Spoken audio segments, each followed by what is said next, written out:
Rob, so we've just talked about the unconscious. Unconscious, yes. Embodied knowing. Well, that's very important. If the unconscious is in our body rather than in our brain, my heart beats without me knowing it's beating.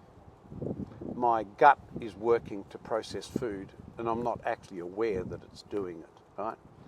I walk without thinking about walking. I walk unconsciously. Language comes out of my mouth unconsciously. I don't think about every word I speak. Human beings speak through automaticity. Yeah? All of that is unconscious. And in some sense, we do that well because we've embodied many heuristics, micro rules that have become automatic in what we do. And so, look over there, that's automatic gesture. Yeah. All of a sudden, your hand raises and points because you learnt it at 3 months of age. 3 months, you learn to point. And then we we do all these gestures without thinking. So, when people wave their hands or fold their arms or whatever they do, they don't think, I think I'll fold my arms now. Yeah. All of these things, gestures, unconscious enactments, beliefs, values, moral meaning, ethics, all of these things are so embodied. They direct the things we do without thinking about them, in a sense that we don't mentally process them. And so, we're sitting around here and we've got people walking dogs and people walking around the lake and lots of that stuff. They're having conversations. All of that is about non-thinking. Yeah. All of that. It's about non-thinking. And that's because the more things become embodied, the more they become intuitive. And intuition is another thing that should be studied by people who care about personhood. And this is crazy. I just have a feeling. Or I'm sitting in this chair and I can feel the wind blowing across my face. I can either focus on that and say, it's a wonderful thing to be a human and feel the fresh breeze on my face. Or I can sit here and focus on that rock and not be aware of that. So there's a sense of association between the embodied person, embodied knowing, and then flipping out of that automatic state to then analyze it or bring the awareness to the surface, to surface it. And so, I can be in a beautiful place and not think about its beauty.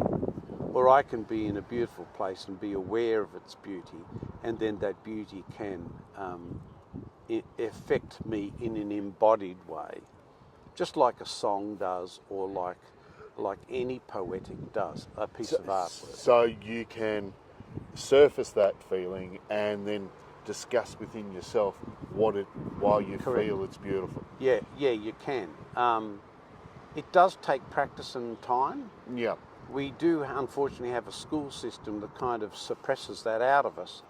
But the people who go through school and study art and drama and theatre and all that kind of stuff, they're far more aware of their bodies and what their bodies can do, and they're brilliant at it.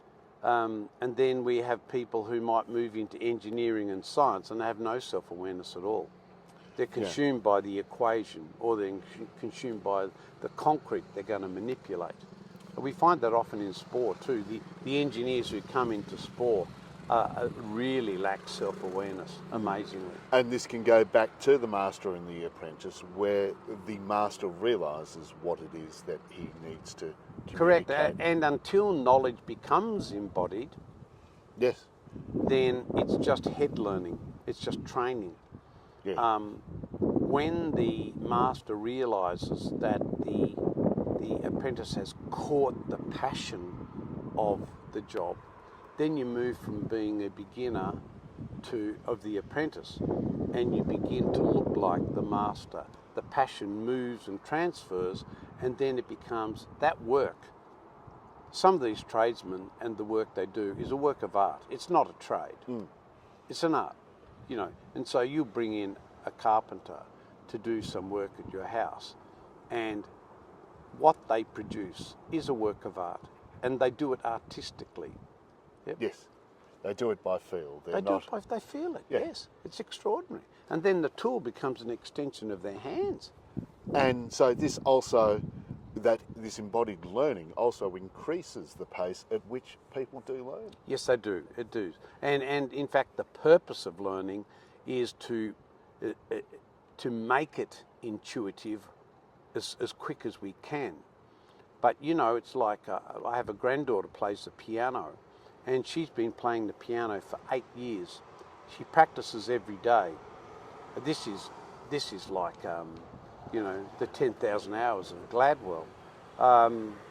You don't get to that level of intuitive knowing, of complete embodied knowing, where you stop rationally thinking about something without those 10,000 hours. You just don't get there. Right, let's leave that there, Okay. Rob. Okay. Cool.